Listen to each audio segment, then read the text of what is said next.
Honourable member for Timmins, James Bay.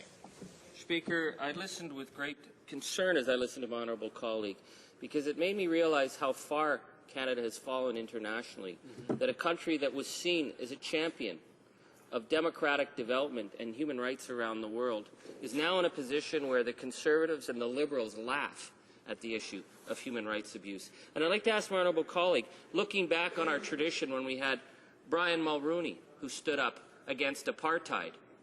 Canada could have been there to make a buck, but they said no. Making a buck off the backs of such a corrupt system wasn't right. We saw previous Liberal regimes who spoke up against the murder and the killings that were going on in El Salvador. And yet we see today where this Conservative government and the Liberal opposition are of the position and the mindset that anybody who raises concerns about the killing of people speaking up for their democratic rights is somehow pie-in-the-sky silliness, and that to make a buck off such a corrupt and illegitimate regime is how business is done. I'd like to ask my honourable colleague how he thinks that places Canada, where we once had such a stellar reputation for speaking up on basic human rights, to this kind of cynical abuse that is going on with the Conservatives and the Liberals. The honourable member for Esquimalt-Waundifuga.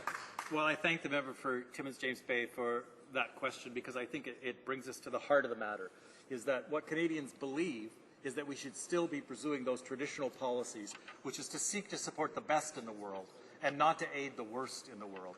And in the case, as I pointed out in my speech, we have a very interesting case in Central America.